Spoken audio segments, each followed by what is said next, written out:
Om Sahana Bhavatu Sahano Bhunaktu Sahaviryam Karavavahai Tejasvinavadhitamastu ma vidvishavahai. Om Shanti Shanti Shanti.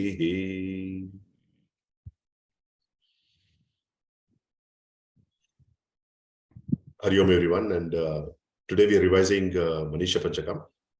So we will start with VP Rajesh. Go ahead. Hari Om everyone. For me, this was a revision of the text because I had read this a couple of years ago and found it very profound. I think it's a very nice summary of the whole Advaita philosophy that we have been reading, talking about for the last few years. Because right from the first shloka, the Shankaracharya ji starts talking about the consciousness, and in different ways he tries to answer. And I thought the idea of just repeating Manisha Mum at the end was very beautiful. To say that, look, you are my guru if you understand all these things. So in that sense, I don't want to go through each and every shloka, but to me, just the fact that how he lays it out very precisely, concisely about the different ways you have to get away from this mind-body complex and move to consciousness was just amazing. So I'll stop at that. Thank you. Thank you, VP. Thank you so much. Is it my turn? Thanks. Okay. Yeah. Hi, everyone. Good morning, good evening. For me, of course, this was the first instance that I was going through Manisha Panchakam, and it was really fascinating. The greatest takeaway I had from Manisha Panchakam was the 4 Mahavakyas, how they progressively imply something, the evolution of individuals in the journey of seeking the truth, right? Starting from that is the truth to I am that, right? The disciple feeling that I am that, that whole the step by step, this thing, how Adi Shankara structured his whole poetry in the order of these Mahavakyas. That was just profound for me. Yeah, that's it from me, Rajesh. Thank you, Uday. Subbu? I can share the screen, right? I just have made some notes. I just thought I'll share the notes here. So, Rajesh, do we have Q&A or are we doing it? We'll finish everything and then we'll do the Q&A. Okay. Okay, you can see my notes, right? Yeah. Okay.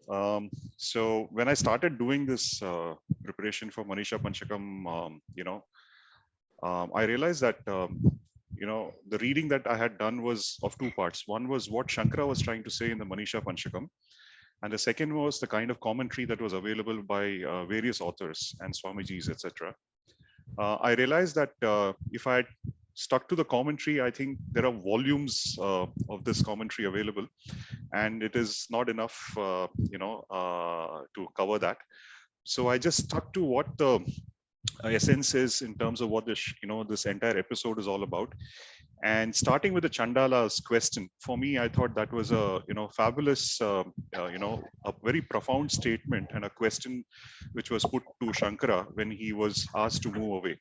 So the question there was, Annamayad or Chaitanya. So basically saying that Annamayad is a gross body which is inert and incapable of taking instructions. So it doesn't make sense to give any orders to it. And if you're ordering the Chaitanya, which is actually the consciousness, then there is no difference in the consciousness that is there in you and I. So, whom are you actually referring to? Okay. And when I look at the second stanza of, the Chandala analogy, there are 2 examples that he quotes. So one is about the resplendent sun, which is, shining in the water of the Ganges and the putrid waters of the gutter. So what difference does it make? So there are two analogies here. One analogy is Paramatma to Jivatma. So here the sun analogy is the Paramatman. The sun is referred to as a Paramatman, and the Jivatman is basically, the various reflections that you see either in the, the gutter or in the pure water of the Ganges. And the second analogy of the clay pot and the space in the clay pot and merging with the pervading space is an example of a Jivatma to Paramatma. So I thought these two are very nice representations. So obviously the question is, where is the Brahma, the illusion that this is a Chandala and this is a Vipra, coming up. So when I looked at the table, I think this table we are aware of. There's nothing new. Basically, it talks about the 5 verses, the Mahavakyas, Pragyanam Brahma, Aham Brahmasmi, Tattvamasi, I am Atma Brahma, and Mokshasya Ananda. What is the meaning of that? Which Veda and Upanishad it refers to?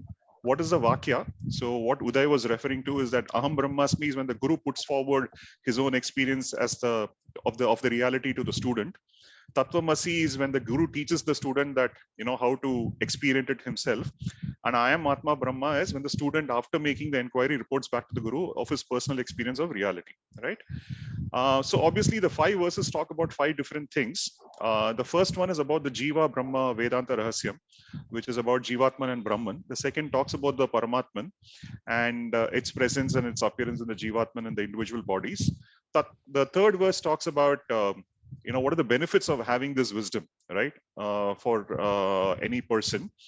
And the fourth verse talks about how this wisdom, though very near and very close to you, is yet very difficult to understand and and is beyond cognition. And obviously the last one is about the fact that how one can actually attain self-realization and taste the absolute bliss. Now I will just go back to instead of going through every verse here, I would just go back to basically the table. I just prepared a table because when I was preparing these notes, what I realized was, okay, one second, can you see this? Yeah. Mm-hmm. Is this can you see Make this it a little table? bit bigger if you don't mind? Sorry? Can you just increase the size if you don't mind by Okay, one second, just hold on. I'll take it to the Excel sheet only because I think this is the one. or just make it the No. I'll take you through the Excel sheet because the Excel sheet. No. I will tell you. This is much better, Ajay. Yeah. Yeah, definitely. Okay. So what I've done is I've called it the Guru Ityesha Manisha Mama table because this is the true conviction of the wise, right? And if you look at it, what Shankara is trying to say is predominantly what he's always been saying is Brahma Satyam Jagat Mithya and Jivo Brahmaiva Naparaha. Okay. So when I looked at this statement, I tried to classify what is Shankaracharya talking about Brahman in each of the verses. What is he talking about the Jivatman in each of the verses? What is he talking about Jagat? And what are the key benefits and phala that he's talking about? Yeah. So the way you should read this table is, this is MP verse number 1, which is the first verse. So 1 and 2 is coming in Jiva. So the first line is about Jiva, the second line is about Jiva, the third line is about Brahman. So if you go to verse number 2, the first line and third line is about Brahman, the second line is about Jagat. So that's how you need to read this table. So I'm just going to go down the line as to what are the qualifications that Shankaracharya has spoken about with respect to Brahman. Okay. So the first thing he says is, Sa eva aham, that is I am not the seen. So Brahman is something which is not the seen, right? It is beyond our cognition, not knowable by external knowledge, but it verily is the same. Okay. So it is something which is very difficult to comprehend, but it is that, I am, and it is not the seen. Okay. In the second verse, he qualifies Brahman as Brahma eva aham.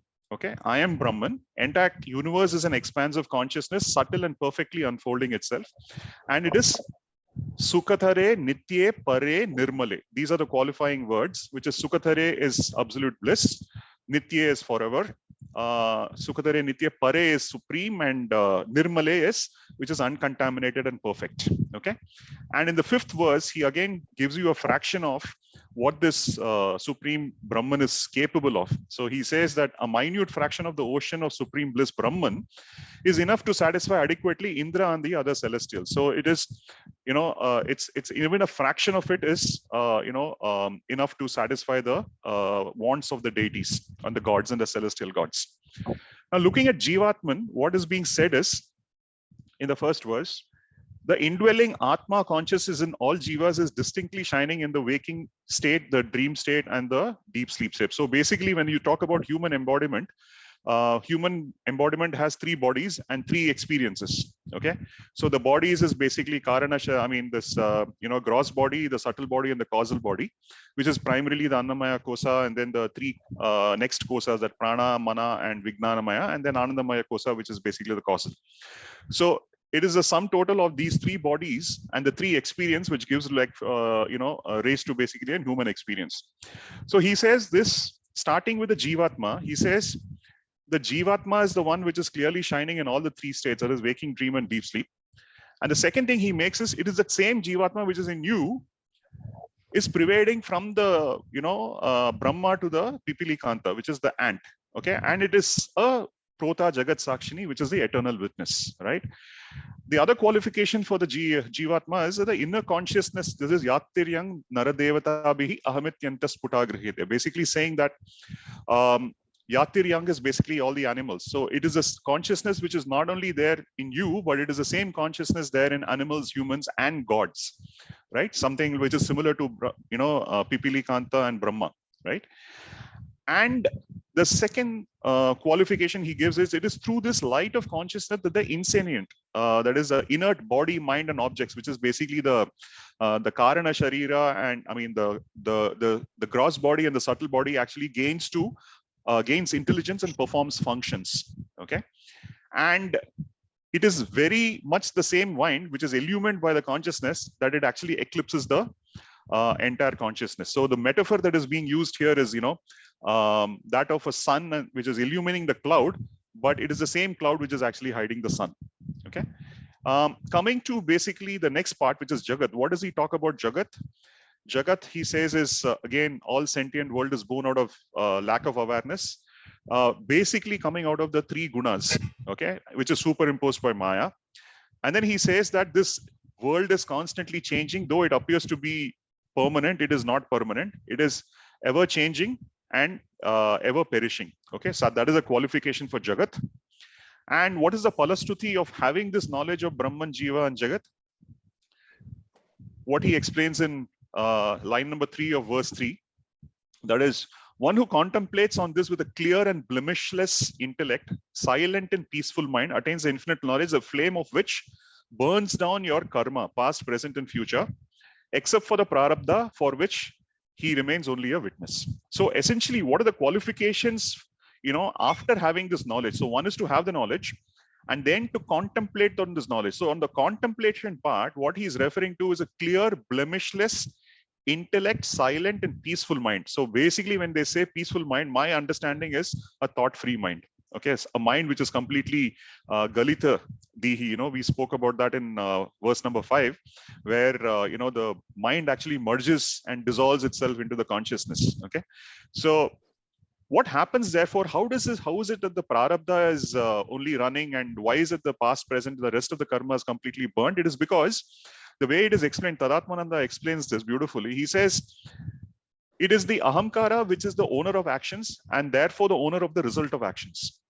So when the ahamkara is destroyed, right? So when it is Galita Dihi, which is basically merged, and it is non-existent, then the karma karta doesn't have to face the result of any of the actions. But why does the prarabdha run? He says that prarabdha is like the flywheel, right? The moment you stop it, due to some momentum, it will continue to spin for some time before it comes to a stop. It is like the bow and arrow example of agami karma and sanchita karma and prarabdha karma. Prarabdha, the arrow is already shot. And lastly, he concludes in Mokshasya Ananda, benefits and Palastuti, only by meditating with a calm mind on the bliss supreme and not on any other special, the sages acquire adequate fulfillment, which is very similar, saying that this calm mind keeps coming everywhere. But I think when calm is being referred to, he's basically talking about a thoughtless mind, okay, something which is completely free of any thoughts. And lastly, he says, whosoever intellect is always ever unified, merged, dissolved, which is the Galita Dihi, Brahmaheva. So he's constantly, experiencing the oceans of supreme bliss, which is the ocean of bliss is that Sukham Buddha. Buddha is ocean. Sukham Buddha is, the bliss of the ocean of bliss. he is no longer just the knower of Brahman, but he is Brahman himself. Brahmaiva na Brahmavid. And for that, I think we had this wonderful metaphor of Sri Ramakrishna, who talks about the salt dough in the ocean, right?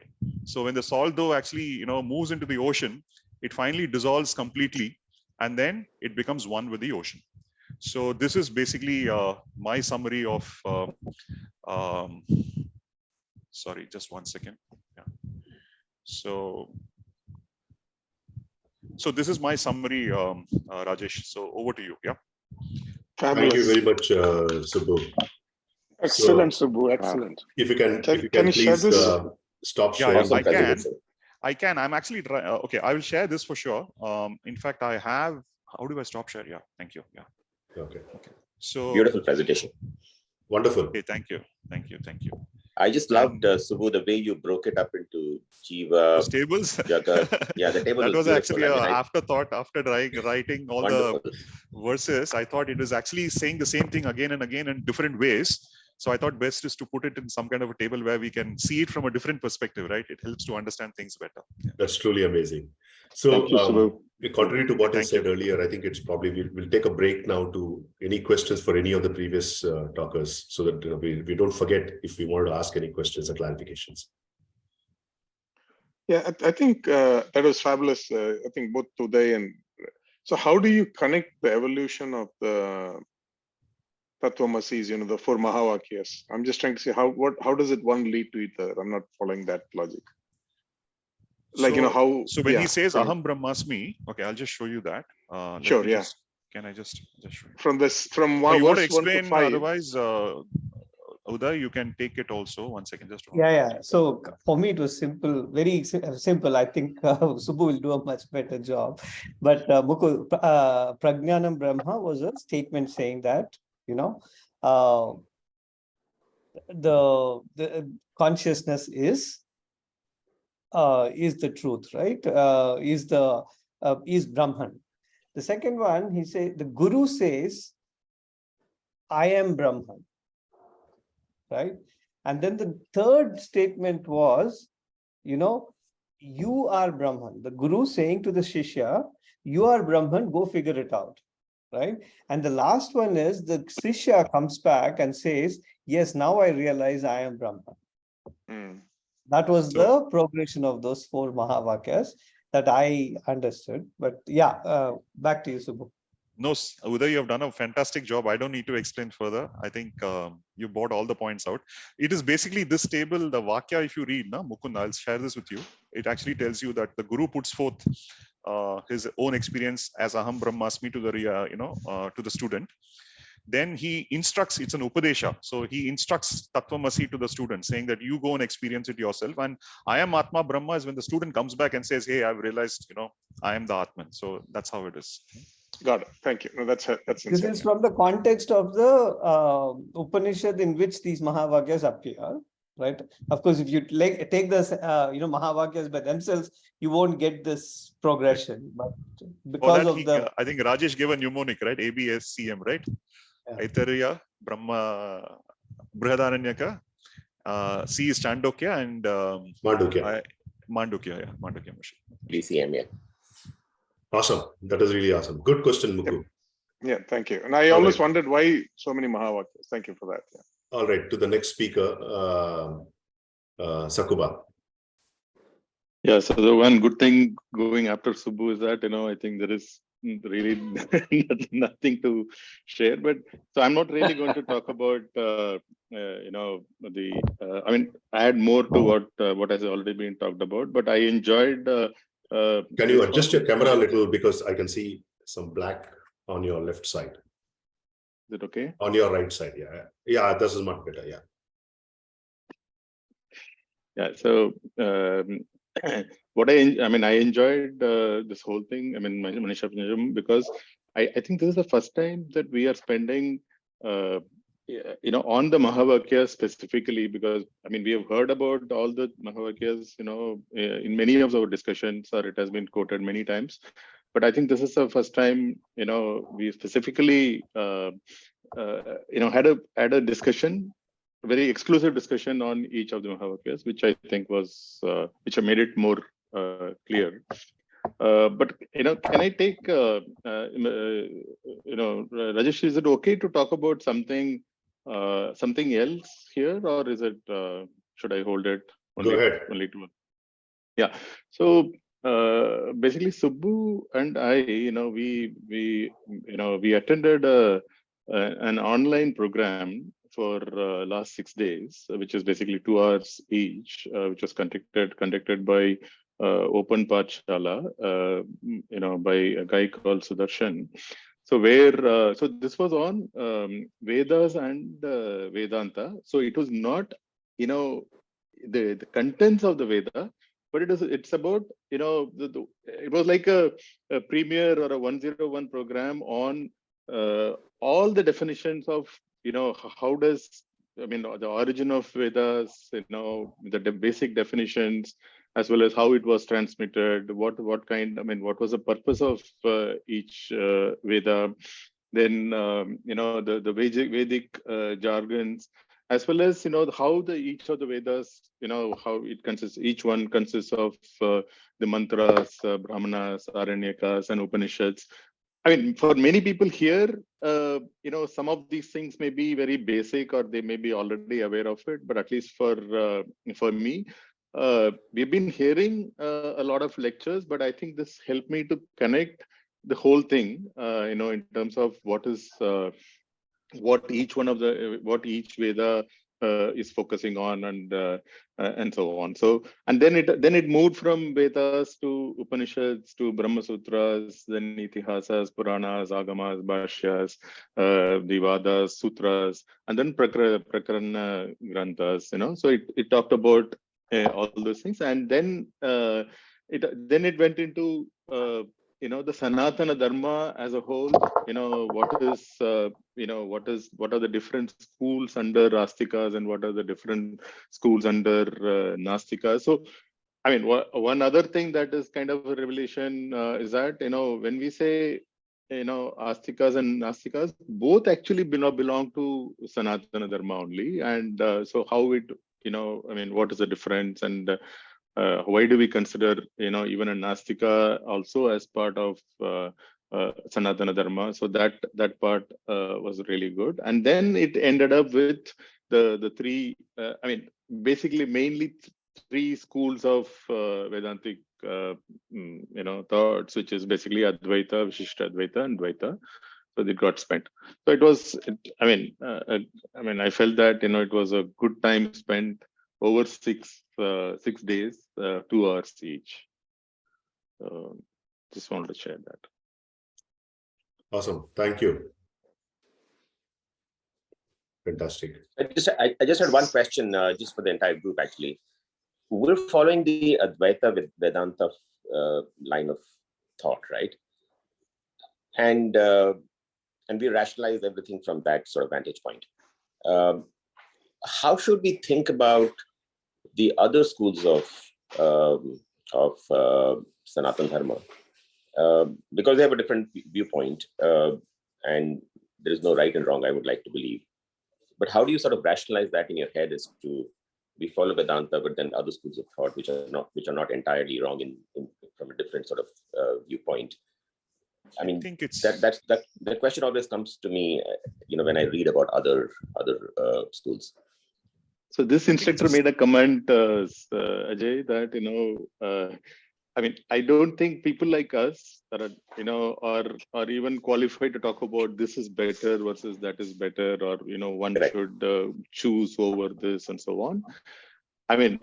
It is for, once you have a complete understanding, or once you probably, I don't know whether we will reach there, but once we reach, and that is where probably these things will probably make a difference. But I think at the seeker level that we are in, I think it frankly doesn't matter what you choose. You can choose anything, and ultimately the end is the same. So Subbu, anything you want to add? Yeah. No, I agree with that. It's just that when you sort of read about the other philosophies, they have their own logic, and it's not to say they're wrong. So, the idea, I try and keep an open mind and say, look, that's fine, but just a thought, yeah. The way I see it also, is that Yeah, sorry, guys. No, go Right, ahead, Subbu. Subbu. No. See, it's like a stage of evolution, right? In your own spiritual progress, right? It's very difficult. Advaita is the highest form of philosophy, and it's not easy for everybody to accept that consciousness is everything, and it is in you, it is in me, it is everything, etc. It's a very difficult concept to understand. So even if you look at it from a point of view, the Dvaita is, when you start, it's all about spiritual understanding and getting access to understanding what the god and self is all about. So the Dvaita philosophy starts with the fact that there is a supreme, and this is and then you use the mode of bhakti to actually get closer, and then after some time you realize that the same consciousness is actually in you. You say aham, you say basically Vishishtha Dvaita, where the it's like the god is in me as well, and then you go into Advaita and saying there is only one thing, which is consciousness and nothing else. So frankly speaking, all these schools of thoughts appear to some people or all of them at some point in time as the right thing, depending on where they are in their spiritual journey. Yeah. So at some point in time, see, for example, from the Muslims talk about a formless, right? We also talk about formless, but first we need a form, right? We need a nama rupa to understand what God is. Just to start teaching a kid formless worship is not so easy as a concept. So I think all these concepts are there to take you into stepping stones. And it's also about a stage of evolution, and it's also from a perspective of where you are in the journey and to how much you can actually imbibe the whole concept. Thank you, Subbu. Mukku? I think, Satya, if you can share that link wherever you studied, I would lovely. Yeah, so there is one, I will do that. And there is another, so they just shared the next program details, so I'll share that also. Okay, great. And did they talk about the darshanas? That yes, they did talk about the. Awesome, thank you. Ketu? Hi. So exactly like what Subbu was saying, to elaborate on that, it's just different darshanams. One thing that Swamiji shared was like, when you say you're an acharya, they're supposed to kind of take all the Prasthanatrayam and present it in a coherent form. So you take Brahma Sutra, you take all the Upanishads, and then you take Bhagavad Gita, and then have to consistently say, this is what every single thing means, and this is the darshanam that we go to. The darshanams are like 12. There's like various different things. And then that itself split Astika and Nastika, those who say the existence of Vedas and not. But within the Astikas that we are all part of, there are again Sankhya, Yoga, Vaisheshika, Purva Mimamsa, and so on. And we are all in the Uttara Mimamsa. And then within the Uttara Mimamsa, then there is this Dvaitam, Vishishta Advaitam, and Advaitam, right?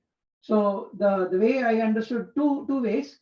One, like for the Advaita Vedanta, Swamiji teaches is you start with Dvaitam, God created the world, you progress to Vishishta Advaitam, God becomes the world, to Advaitam, God appears as the world. So that's like one logical progression. So this thing is not complete, like if you don't go through these various particular stages. So that was very helpful to me. And then of course, like as everybody said, like right now we are all at like so more basic level of going that like this is like above 90. We are like maybe 10, 20 somewhere in the path. Like all the other the karma yoga, upasana yoga, bhakti yoga, raja yoga, however we want to split it and think of it as it's like all these progression steps to take. And then when the jnana yoga comes or the bhakti yoga, however you want to put as the final step, that's when like kind of you assimilate and then say, okay, now how do I want? Do I think that there is a separate God to whom I'm going to surrender, or am I part of the God, or am I God? That is the way you reconcile every single thing. Thank you. Thank you for that, Krishna. Guns? Hey, sorry, I was moving around.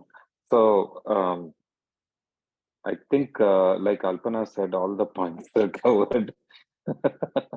But the thing is, I did want to mention one thing, which I think Sakuba or Subbu, you might have stolen from what I was planning to talk about. So, but one quick summary was, In Bhagavad Gita, there is one in chapter 2, right? K1 basically says this is how you should not suffer or you should not feel any sorrow. And then in Shankara, can you hear me now? Yeah, we can hear you. Go. Everybody froze up. Yeah, because everyone froze up. That's why I keep the video off. Yeah, okay. So basically, K1 says that you should not feel any sorrow or suffering, and I believe that chapter 2 is called Sankhya Yoga, if I'm not mistaken. And the concept of Sankhya, and I was telling Kishore, I'm just reading the Yoga Sutras, and in that book they cover all the 6 things that K2 you were mentioning, the different schools of thought, right? Vedanta and Vaisheshika, Nyaya, and all that stuff. So Sankhya is basically the concept of this Purusha being there and Prakriti emanating, and then there is this dual thing between the Purusha and Prakriti kind of thing. But going back to BG chapter 2, in chapter 2, K1 says that I am going to remove all suffering for you, or you should not feel any suffering, right? And it is called Sankhya. And then if you come to Manisha Panchakam, this was my aha moment, I think. In the last verse, Shankara says that there is an ocean of bliss. So there is no, let's say there's no reference to suffering or sorrow and all that stuff, right? Even if you take Buddhism, how do you remove suffering? By taking all desires out and all that. Net, my aha is they're both the same thing. The ocean of bliss is there when you remove all suffering, which is what K1 says, which is what Yoga Sutras are also saying, which is also what Shankara is saying. So you can start with, this is where I think Subbu, I will steal from what you said, and K2 also. There are different routes, but everything will end in the same thing when we get the full understanding. So when we are in kindergarten, we will see 10 different shades of this thing, but when we graduate, I think we will all end up in the same place. That's anyway. Sorry, that was my aha moment. Thank you, Guns. Ajay. Yeah, I'm to be honest, struggling with that for the simple reason that, I mean, I don't see this in my understanding as a progression from, Dvaita to Vishishta Dvaita to Advaita, or because if you think about like somebody like Madhvacharya, right, who was the proponent of Dvaita, right? Now to think that he was going to graduate with Dvaita, if that's what is the inclusion, is probably not correct. The way I think about it and rationalize in my mind is that it is probably to do with your own inclinations or what resonates with you, rather than a progression from A to B to C. That's how I think about it, but just a comment. Yeah, I also agree, Ajay, with the way you articulate it, right? I think some people are like hard, right? They can never become, it's very difficult to intellectualize or grasp. They don't care, right? And some people are ahead, they don't care about the heart, right? I think there's a predominant characteristic people have, and I believe it's an all-inclusive. Nobody left behind is the framework, right? Whichever, and all of us have shades of each, right? It's not like we are all head or heart, right? We're always, in certain moments it can also shift, right? Somewhere we are more heart.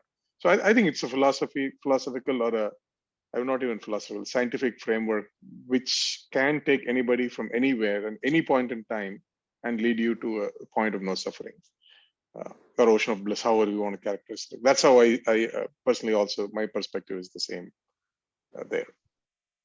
Beautiful. I think once somebody is enlightened, I think they experience the same, but it just, the cosmos has a as an intelligence of preparing masters who can relate to all the mental makeups of the world, right? That's a compassion of the cosmos.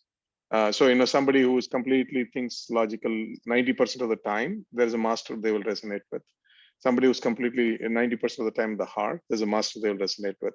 But all the masters, once they're enlightened, they are the experience. What are the words cannot express? Ocean of bliss, no suffering, whatever the words they cannot express that zone. They're all in that space. It just expression caters to all the shades of minds. Thought currents. Nice. Uday? Yeah. So Ajay, this thing, right, is just what we are in sync with, or what resonates with us, right? Essentially, I read this, my full reading of Bhagavad Gita the first time was the ISKCON version of Bhagavad Gita, right? And I was clearly not very comfortable or very, happy with that reading when I was going through that, right? But since I had started, I just wanted to finish it. I did go through it, but I definitely was not feeling comfortable with that philosophy, right?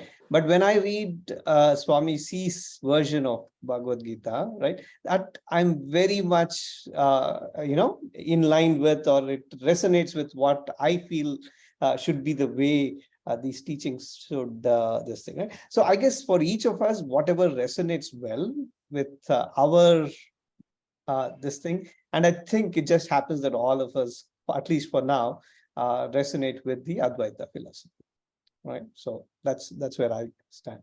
Thanks. Thank you, Uday. Guns, you raised your hand again.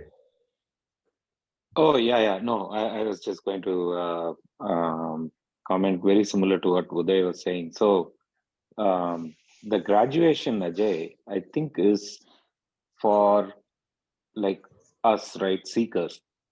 That's where the graduation comes in. Like you'll, or I'm going to say, we have been improving our understanding, right, of these teachings, like for the last couple of years, 2-3 years. So when we talk about graduation, it's like our understanding of these things keeps improving over time. But when you get to the level of Madhvacharya or Shankara, and they are all debating these different schools of thought,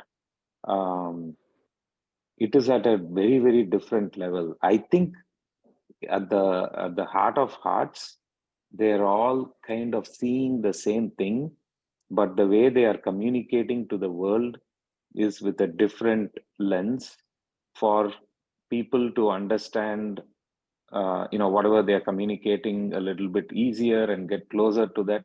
I don't think they are trying to differentiate themselves from the others. But I'm sorry, but this is another thing I was going to talk about. This concept of extrapolation, right? We tend to extrapolate some things.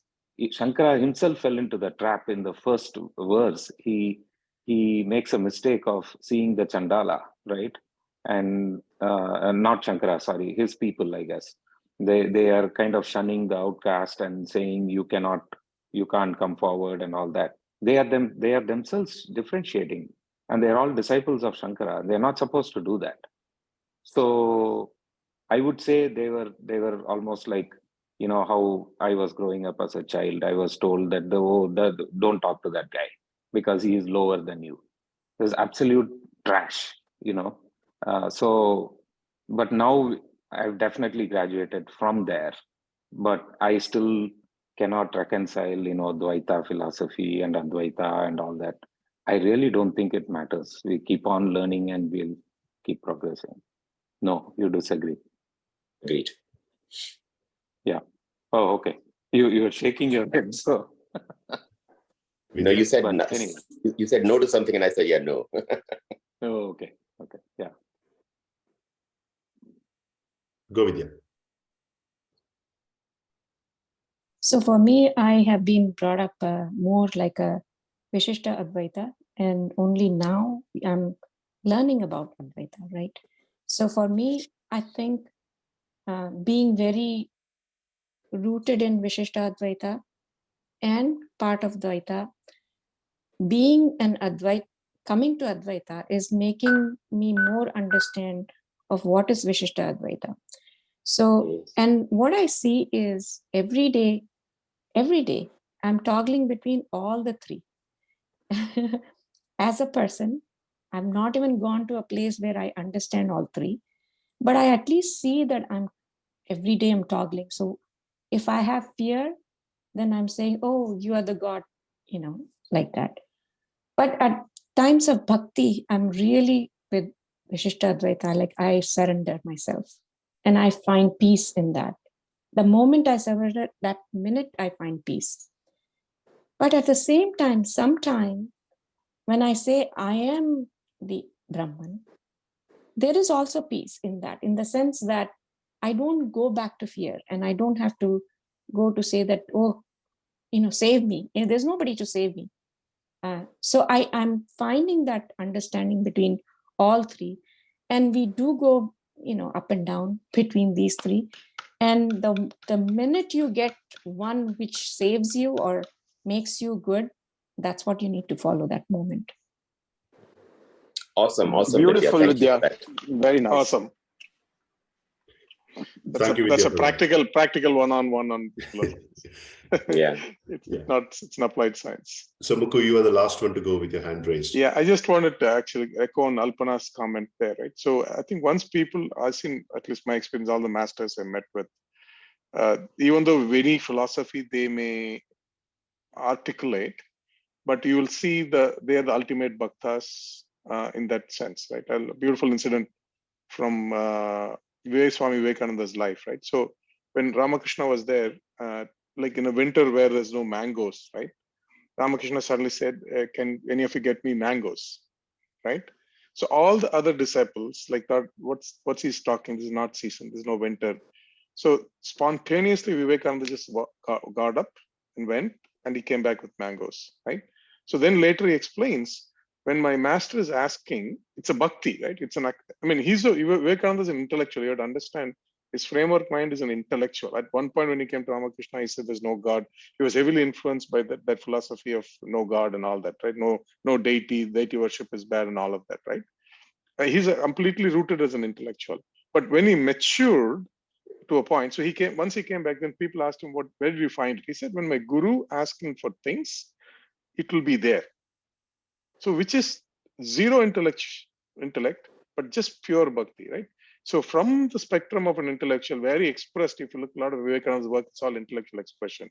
And the ultimate experience of Guru Bhakti, right? And that's where the pure, and anybody who's enlightened, I see always this spectrum within them, right? When you talk about their Guru, the Guru Bhakti will melt them, right? They will be the absolute, my Guru is ultimate, you'll take care of everything.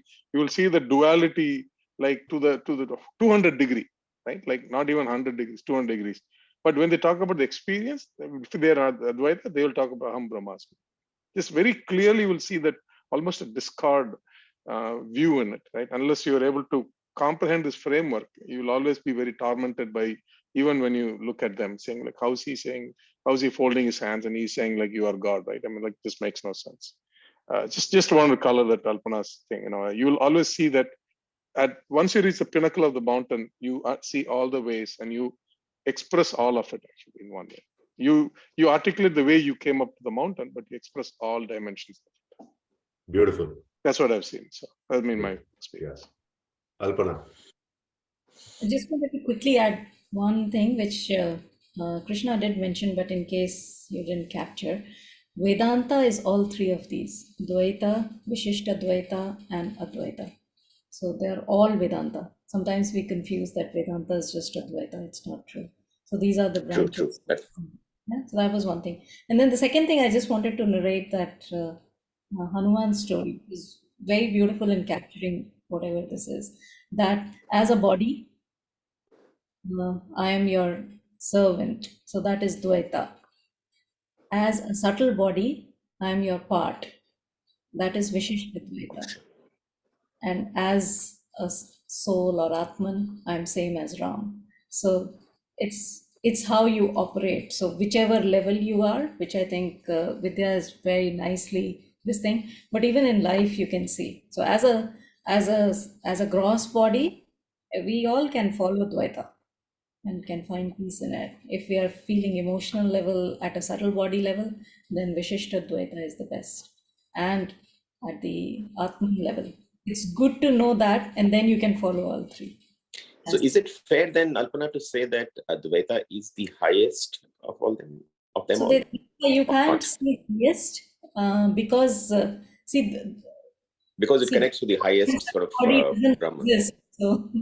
So that's why Dvaita and I mean, as an Advaitin, I'll say gross body and subtle body doesn't exist. So they don't exist, but it's not the highest, I would say. Understood, yeah. And all you can reach the pinnacle through any one of them. In fact, not just these three, the others as well. The others as well, yeah. The other darshanas as well. But thank you, Sakuba, for instigating this conversation. So actually, one of the examples also quoted as, Adi Shankara, he's been the proponent of Advaita, but in his later years actually composed the Bhaja Govindam, which is all about bhakti, right? So at the end, it's at the pinnacle, everything, it's like climbing Mount Everest. No, you take this path or that path or this, whichever rate. Finally, end of the day, when you keep climbing, and you reach the top, and everything is the same. Everything becomes the same. Yeah. All right. Because the body, what do you do? Bhakti is the best thing, right? Yeah, and bhakti doesn't require any qualifications. Huh? See, jnana requires some understanding and some, intellect, etc., and rationalization, discrimination, all that. But bhakti doesn't require any qualification. Yeah. Yeah. So in fact, it's the easiest and simplest thing to teach a child, that to love God, and if it's able to sort of understand and move forward, it will start moving. It doesn't require the jnana, whether the soul is in me and it is in you, etc., etc. Not required at all. Yeah. In fact, Subhu's Swami P. Sorry, go ahead. Go ahead. Ajay. I was going to say, Swami P. actually, he actually says there are only three yogas: Karma Yoga, Upasana Yoga, and Jnana Yoga. And somebody asked, what about bhakti? He says bhakti is there in all three. I mean, it is a kind of substratum. I mean, it is a constant. So that's not a separate yoga. It is part of each of these three yogas, or fact, that's a constant across whatever you do. In fact, I was just telling this to Krishna some time back. I used to, my parents and family used to go to a Swamigal called Santananda Swamiji, right, in Salem and Skandashramam and Pudukkottai. So he was a tapasvi. He used to, I have known that he's done years and years of continuous penance, and so we know him like that. But when he spoke to us as children, I still have this, very strong resonating voice of his saying that, bhakti kim na karoti. He would say that, what is it that bhakti cannot achieve? So when he was asked to talk to us, he never spoke jnana and high school of philosophy, etc. He just told us that we were kids. We were I was in 6th standard, 7th standard by that time, right? So the only thing he told me is bhakti kim na karoti, so have bhakti, and that's the only thing that will start the process for you. Yeah. All right, that is a great discussion. I think summarizes quite a bit in terms of, especially Ajay, I think thanks to your question, summarizes quite a bit about how one should deal with in life with respect to the various philosophies that we would follow. And that is really good. Thank you. So we will continue. Who's next? Is it me or? Yeah, it's me. Okay. So we're looking forward, Rajesh, your slides. That was a nice one that you put across. That is marketing. Let me see how I can share my screen first.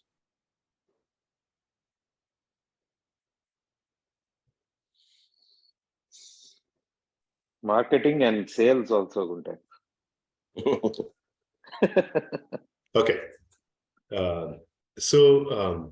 Of course, my talk is going to be primarily on putting together a structure of what Manisha Panchakam is. And I think the earlier discussion that we've had just now sort of summarizes many of the points that I put in here. So I'll probably, skim it over. But I want to start with one anecdote, right? A personal anecdote that I had. I think 2005 or something, I bought a Hyundai car first, and in Bangalore. And I just took it out from the showroom and I came home, and I was living in an apartment complex. And you know, you have this multiple pillars, and then, you got to park between the pillars and all that. And I was a novice driver at that point of time. And I parked the car. When I parked the car, I heard some huge sound. Then I got out and then I looked. I saw that the right side of the car was completely, I would say scratched big time. Okay. And I was feeling so bad. It was like a few lakhs of rupees of car. And, the first time that I tried to park it there, and it had a huge scratch. And I was upset about it for 1 month, almost 1 month. Every day I used to go and see that scratch and I'd say, this is bad. I don't think I should have done this and all that stuff. I was cursing myself and everything. And at the end of 1 month, the intensity of that thing started reducing over a period of time.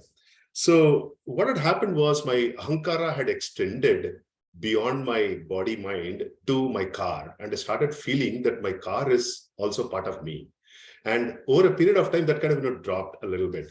So, I'm going to go with the popular storyline that it was Shankara who actually, said gacha gacha to the Chandala in my narrative. So please excuse me if it is not the right one. But because I want to get a good marketing slogan, Ahankara to Shankara, so I'm deciding to use that as the theme for this. So if you look at the Manisha Panchakam's structure, the way that Manisha Panchakam is structured is you have 5 Mahavakyas with a context. Everything requires a context. Context is usually the trigger for something to happen. And when the trigger happens, then everything else falls in place. Unless the trigger is there, it is very difficult to understand what anything. And that's what in Manisha Panchakam also, you have the trigger and everything. So how do you break this Manisha Panchakam's 5 shlokas? I would like to break it in 4 different ways, right?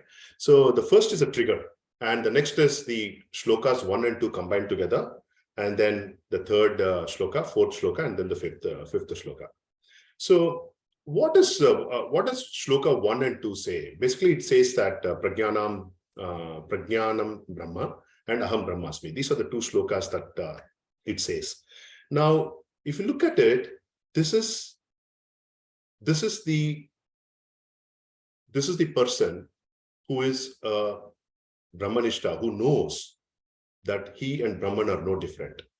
He is this, either he could be the Adi Guru or he could be any Guru that you've seen, who has that mental attitude that he is Brahman. And he is that. Okay. That's the Guru for us, who understands these 2 things. Now, if you look at the rest of the shlokas, the way that you need to understand is, there is a person in distress. Okay. That's the trigger. The trigger is a distress. Something is not right with that person. And that person approaches a guru who is a Shrotriya Brahmanishta or a Shrotriya or a Brahmanishta or whichever way. Okay, it doesn't really matter. Depending on his mindset, he approaches that particular person or that particular individual. And then that individual says in Shloka 3, which is of Manisha Panchakam, saying that Tattvamasi. And he says that from his experience of being Prajnanam Brahma and Aham Brahmasmi. That's his experience of that guru. But the guru says Tattvamasi. And when the guru says Tattvamasi, the person in distress is actually thinking, what is this? What is this person saying? How does it make sense to me? He's saying Tattvamasi, but I don't understand what it is. Okay. And then he has to transform himself by using that words by Tattvamasi, the Upadesha Vakya, to understanding it and assimilating that experience of 1 and 2 shlokas, which is Prajnanam Brahma and Aham Brahmasmi, into his own experience, which is I am Atma Brahma. So, but that requires a little bit of sadhana. And then, so when you do the sadhana, then the person actually gets the benefit of the sadhana. Now, what is the benefit? Okay.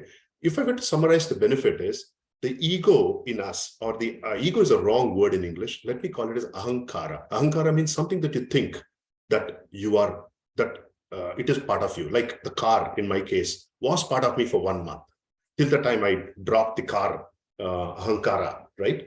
So ego is free of spot and sit. So basically, spot is, my acronym for space, people, objects, and time.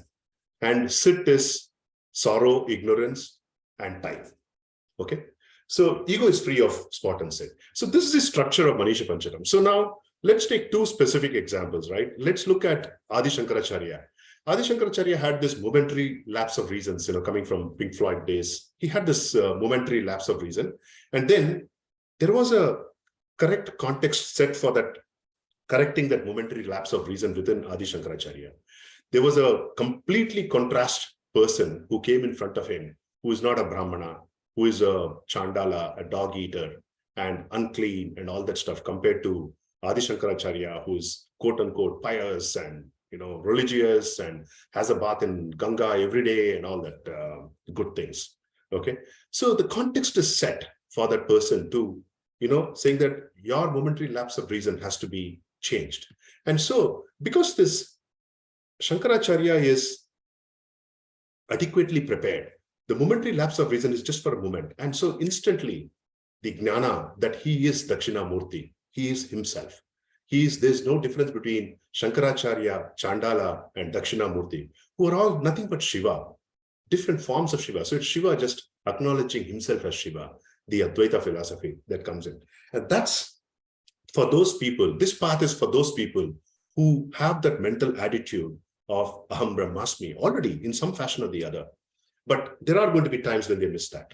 But there are a lot of other people who are seekers, like Arjuna, like all of us, who seek a guru. And, in different forms, the guru comes in different forms. And then, depending on our mindset, the guru starts explaining to us what this philosophy is all about, which is Tattvamasi. That's all. The philosophy is Tattvamasi.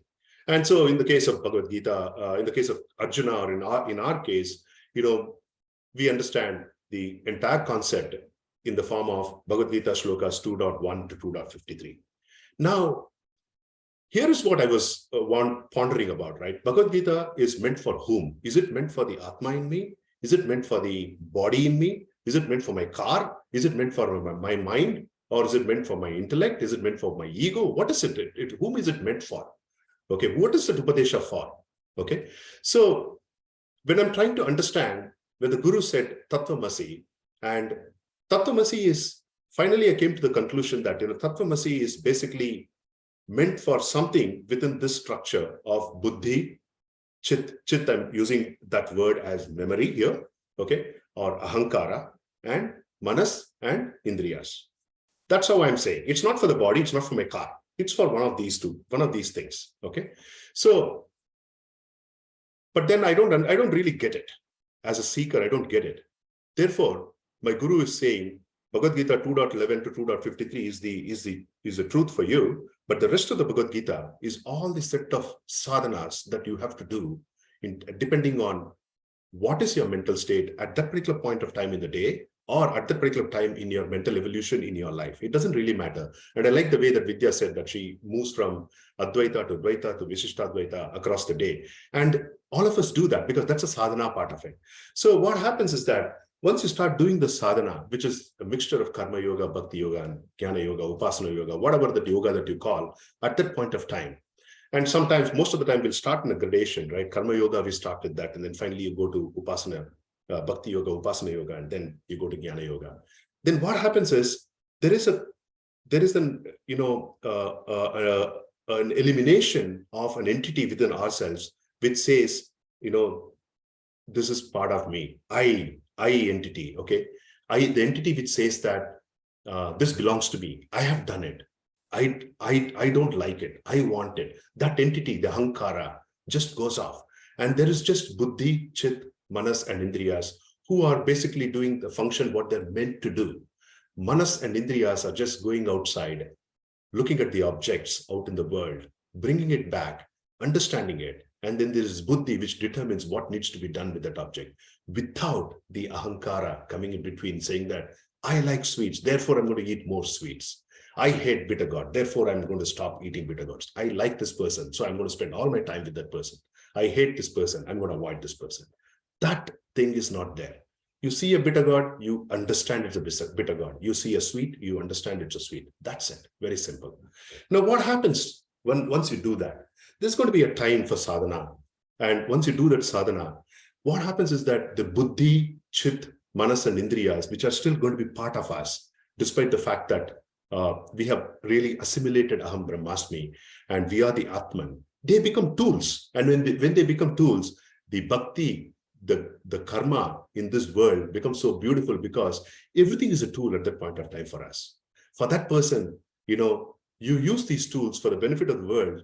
I think Mukku, you were mentioning it, there are different gurus who come in at that point of time at different stages in our lives to help us understand what it is. And what those gurus are doing is that they are using their body, mind as tools because they are from that particular space. But those tools are used so that the others who are on the path, the seekers, can actually be enlightened and achieve the same state as what the guru is experiencing. And that's when it happens. Okay, you are out of the matrix. The bullets don't hit you anymore. And matrix is basically a function of ahankara at the end of the day. So with that, I'm going to just leave this last slide. Light the lamp to dispel the darkness. Knowledge of a true self is the lamp to dispel the maya of what we are in. Get out of the matrix.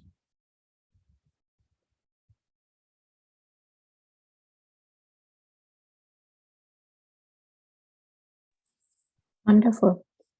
Really beautifully said. Very nice. Thank you, Rajesh. Nice. Hey, very nice, Rajesh. Very different perspective. Wonderful presentation, Rajesh. Definitely share the slides too, the full slides. Absolutely. I'll do that. Yeah. Okay. Ready? Who's the next person? Mukku, over to you. All right. Ajay, we can't hear you. Sorry, I was going to say it was a beautiful presentation, Rajesh, and I really liked how you, centered everything around. This is all a fight against ahankara, and how do you kind of get rid of it? So nicely done. Thank you. Thank you, Ajay. Yeah. Gunz, you raised. I think there's a question. Yeah. Yeah, good tax. There's only one thing that I think you missed is you did not point out which pill Neo took. Is it the blue pill or the red pill? Otherwise, getting out of the matrix, all those fundas are. Okay, thank you. Sorry. That is a good one. Yeah. All right. Mukku. All right. Let me start with the Guru Vandanam. Nityanandam Paramasukatam Kevalam Jnanamurtim Dvanvadidam Gagana Sadursham Tattvamasya Dilaksham Ekam Nityam Vimalamachalam Sarvadi Sakshi Budam Bhavaditam Triguna Ragitam Satgurum Tam Namami.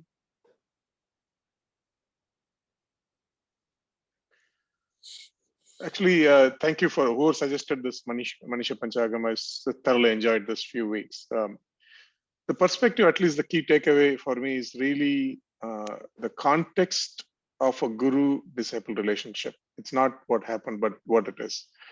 I think, Rajesh, you mentioned momentary lapse of reason, right? What I've seen is once the master is established in that ultimate state, there's no momentary lapse of reason, right?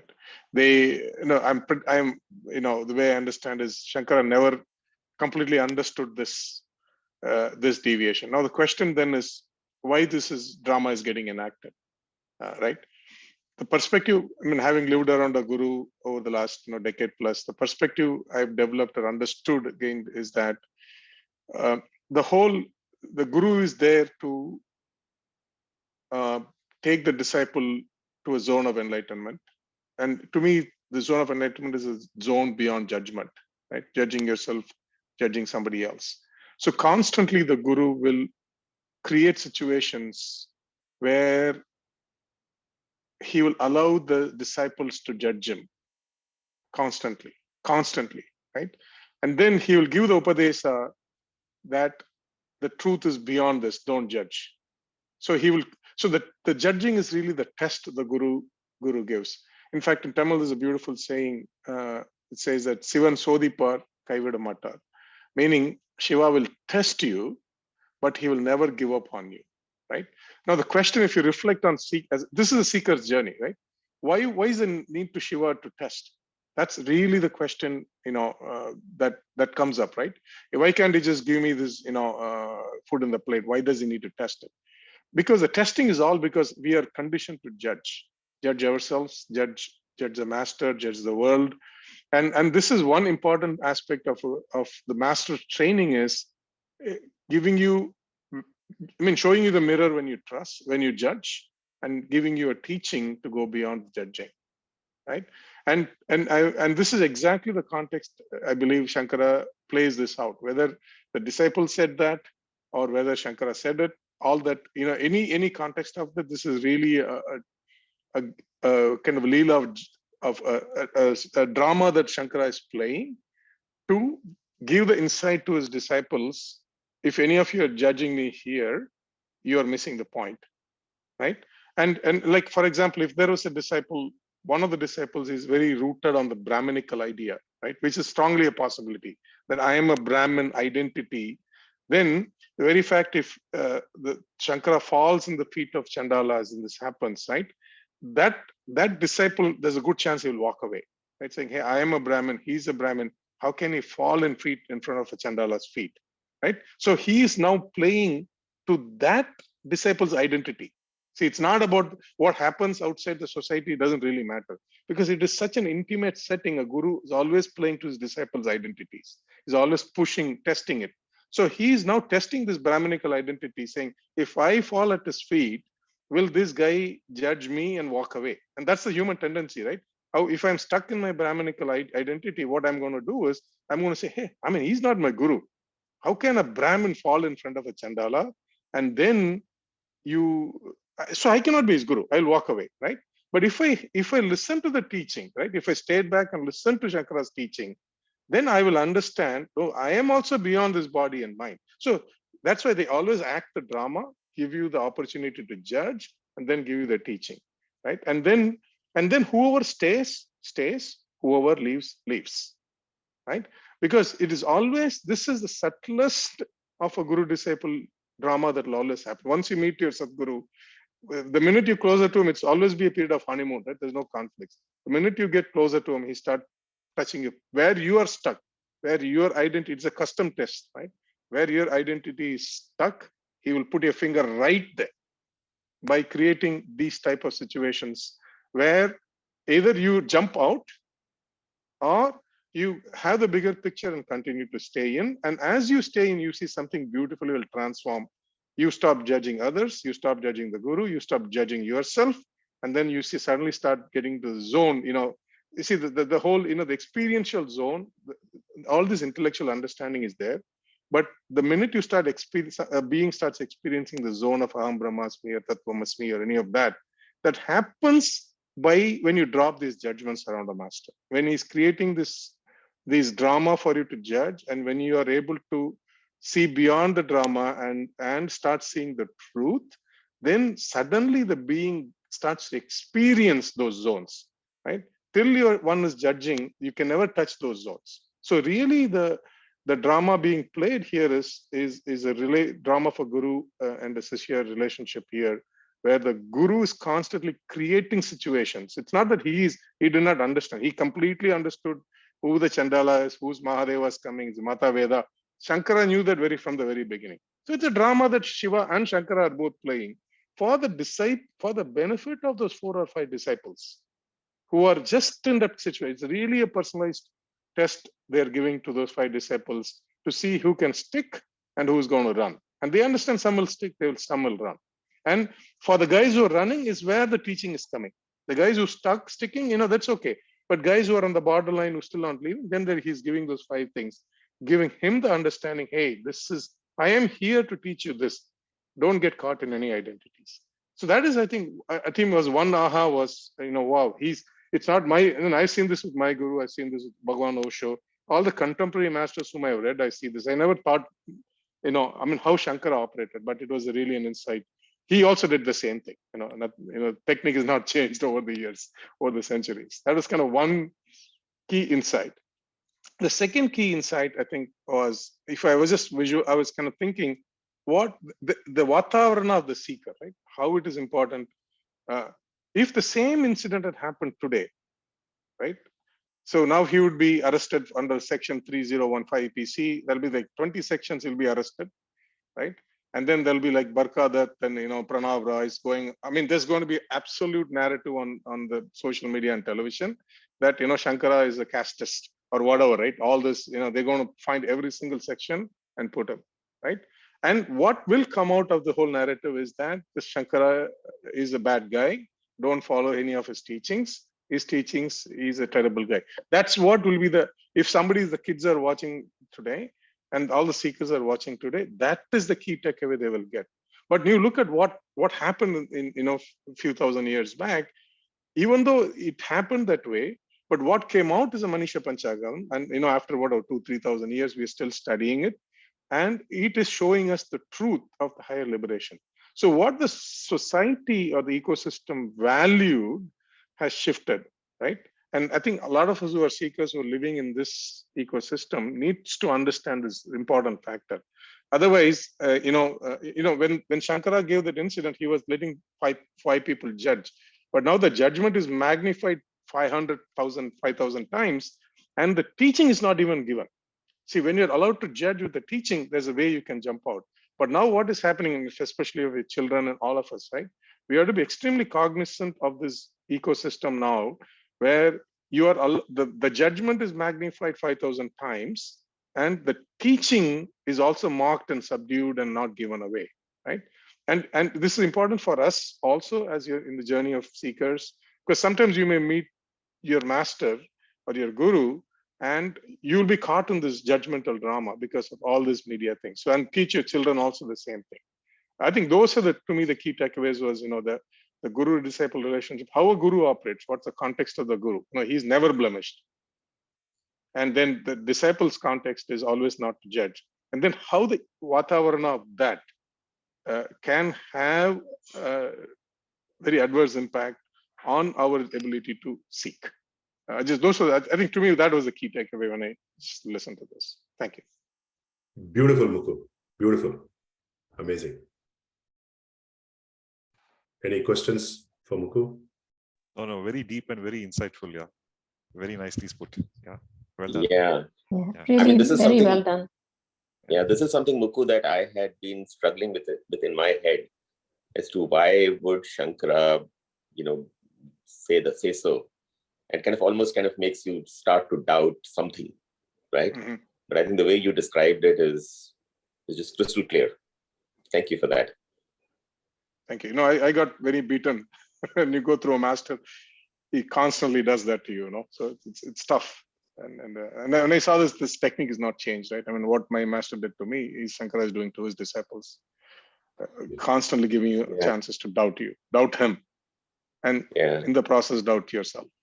Yeah, and actually, that's what it is, right? Like, at the end of the day, it does not matter what version of the story about Shankara or who said gacha gacha, it does not matter, because the context is there.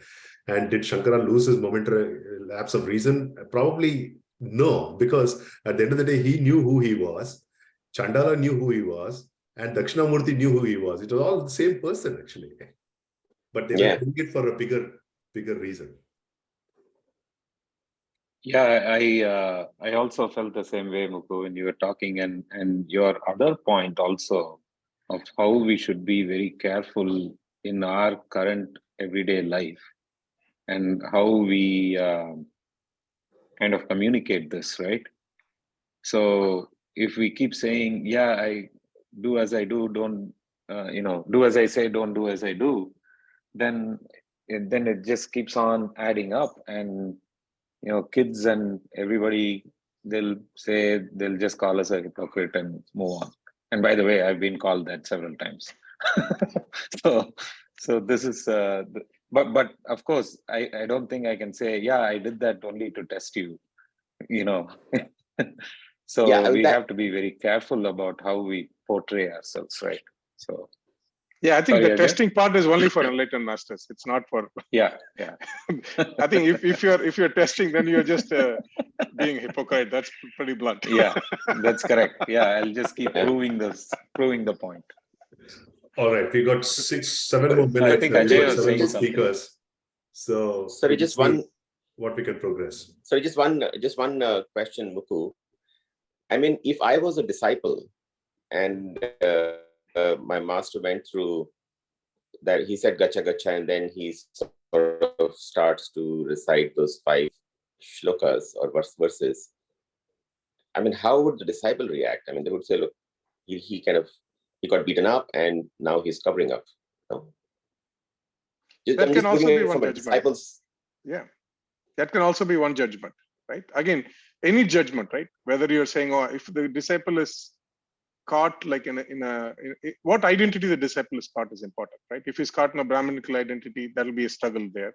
If the disciple is caught in like a like I can't be beaten, right? Like a structural identity, like you're saying, right? Oh, he got beaten, he surrendered, right? Again, it's a structural identity because it's unique. Which identity we are caught is very unique, and the master understands, and those games are played to those set of disciples, right? I've almost seen like the way my guru operates, it almost is customized. A situation is created, like there are 5 people around him.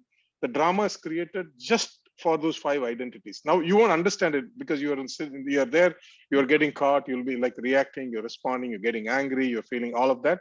But once the dust settles, you see there's a clear drama is getting played out for those 5 people. It's not like somebody else cannot even relate to what happened there, right? You're not caught in those 5 identities or patterns. You will not understand the drama, but guys who are in that drama will completely. They will understand, yeah. They will understand it because it's a mirror. It's a personalized mirror being reflected to you.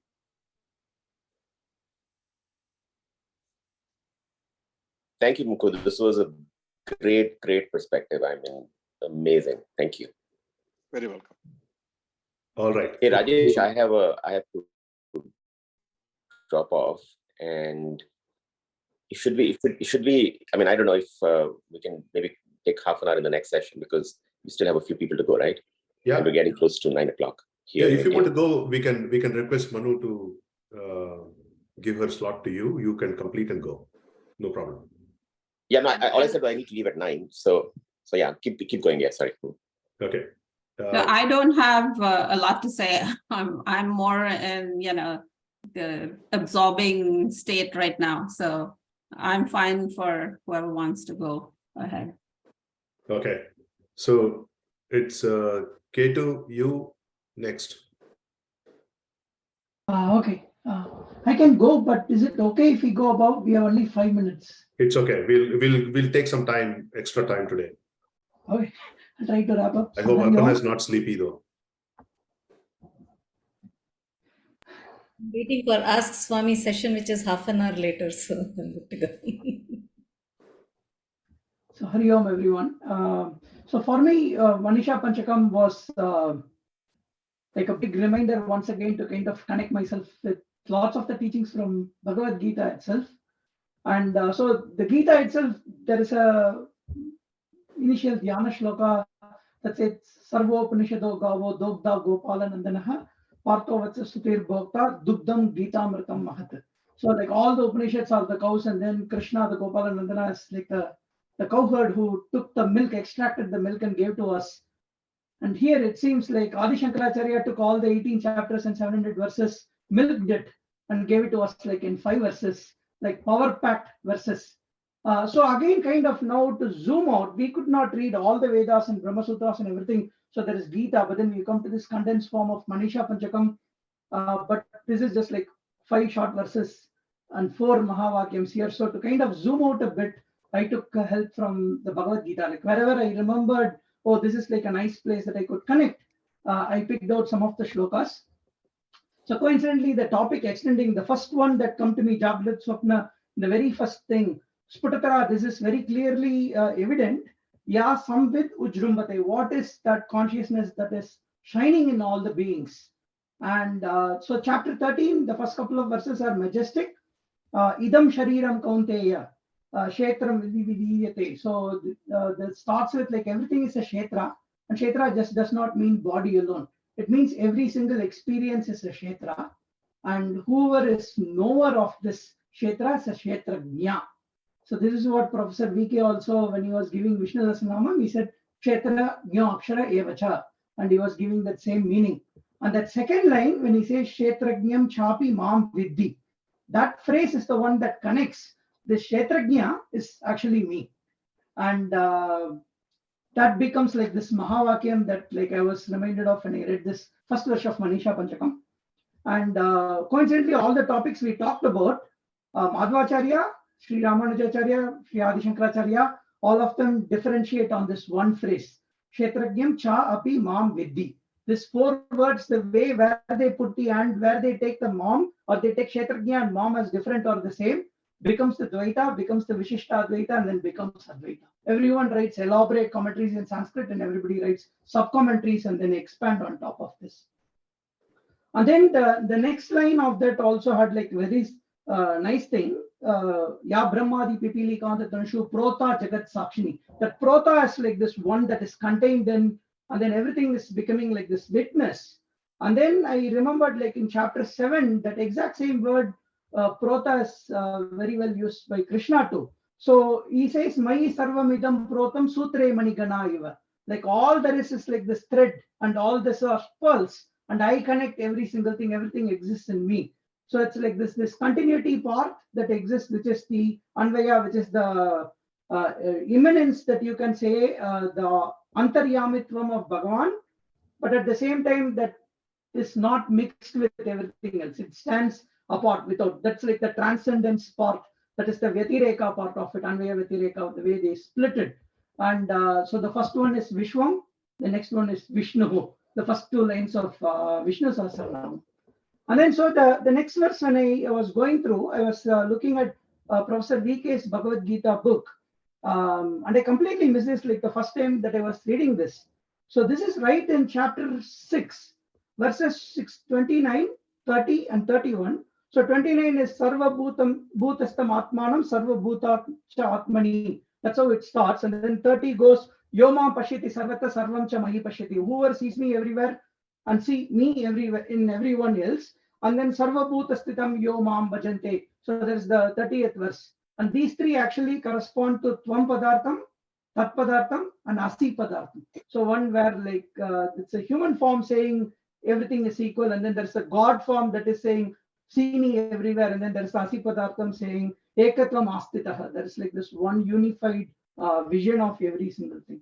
So that was like for the second verse that stuck to me.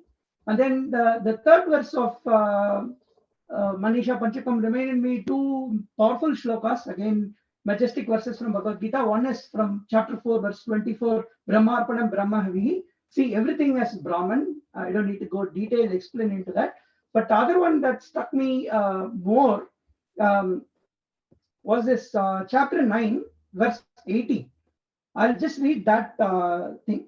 So Gathir Bharta Prabhu Sakshi Nivasaha Sharanam Suhrit Prabhaha Pralayaha Stanam Nidanam Bijam Avyayam.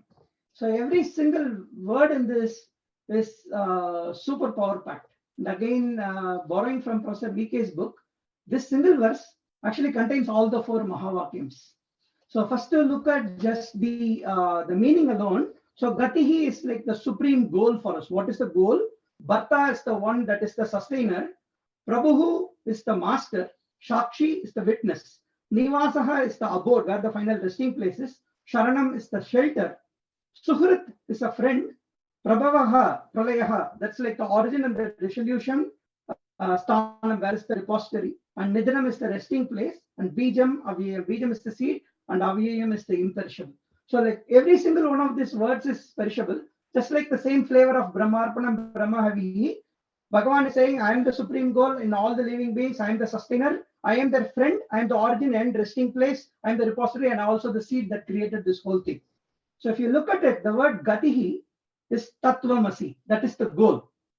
Nivasaha, the resting place, is Aham Brahmasmi. Sakshi, the witness, is Prajnanam Brahma. And Prabhu, the God, says, I am Atma Brahma. So it's like all the four Mahavakyams connect to the four individual words. And then if you look at the other three words, right, like Bharta, Sharanam, and Suhrit, Bharta is the transcendence part of Bhagavan, Sharanam is the immanence part of Bhagavan, and Suhrit is like a good friend, that is the perfection of the Supreme. So it kind of brings like this entire Vedanta philosophy into this one power packed verse, and like how Krishna, Vyasacharya, and Adi Shankaracharya all like with single verses, they are like packing this bombs of Mahavakyams together. So in the interest of time, I had like more verses, but I will probably write them down, write them down, and maybe make it as like a blog post. But I want to go to the fifth verse, which is the palam of realizing this Atmanubhavam. So of course, starting with Prajahati Yada Kaman Sarvan Parthamanogatan, Atmanyava Atmana Tushtaha Sthita Prajna Dochite. Such a person is the Sthita Prajna. And that is what Shankaracharya is explaining in this fifth verse. That's done beautifully in three places in the Gita. So one in chapter 2, from verse 55 to 72, that is the Sthita Prajna. And then in chapter 12, there are 6 verses that is about a para bhakta, who is the ideal bhakta. And then in chapter 14, there are few verses that is saying is a gunatitaha, who is gone beyond all these gunas. And there's a verse Traigunya also in the Manisha Panchakam, and this kind of explains the palam of crossing all those things. The only thing that I wanted to connect quickly was in chapter 3, 4, and 5, we have like these different verses that kind of goes more on this Atmaneva Atmana Tushtaha. So Atmaratihi, Atmatriptaha, Atmasantushtaha in chapter 3, or Yoga Samsista Karmanam, Jnana Samchinna Samshayam, Atmavantam in chapter 4, or Antar Sukhaha, Antararamaha, and Antar Jyotihi in chapter 5. Like how it also kind of captures all this phalam of being a Sthita Prajna or a Gunatita or a Parabhaktaha very, very nicely. So yeah, I mean, to me, it was like we are reading the same book over and over again. The masters give it to us in different names and forms and different sizes. And as Mukku said, like different conditioning of all of us students. But this kind of was like a very nice recap for me for some of the Bhagavad Gita, and like reading it again. Like for example, the 6th chapter, 29, 30, 31, becoming Tattvamasi, or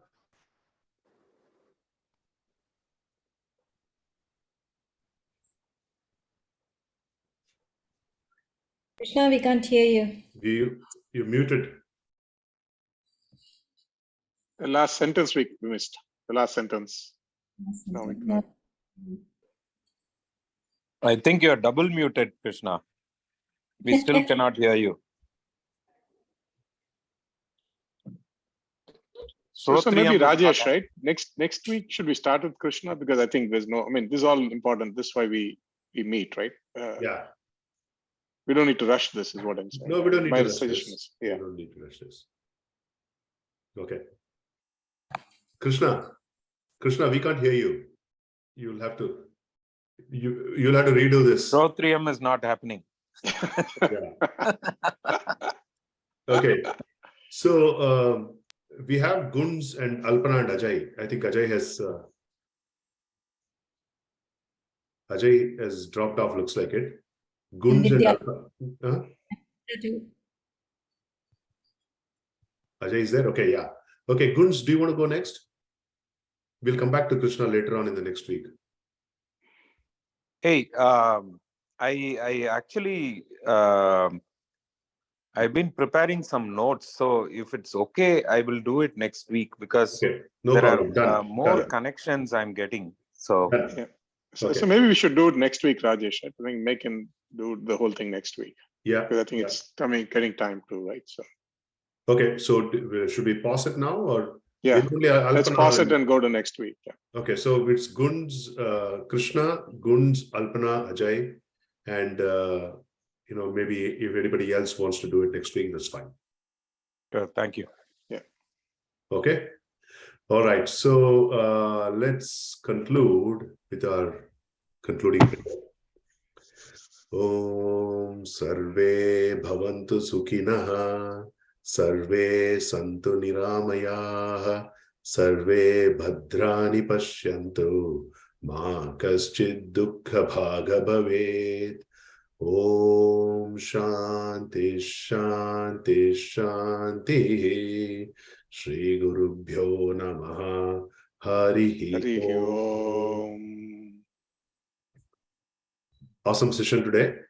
Krishna, apologize, but we'll have to repeat it next week. With enough time, with all the time you need. Bye, everyone. Bye. Thank you. Bye. Bye. Thank Hari you. Om. Thank you. Bye-bye. Bye. Hari Om. Yeah.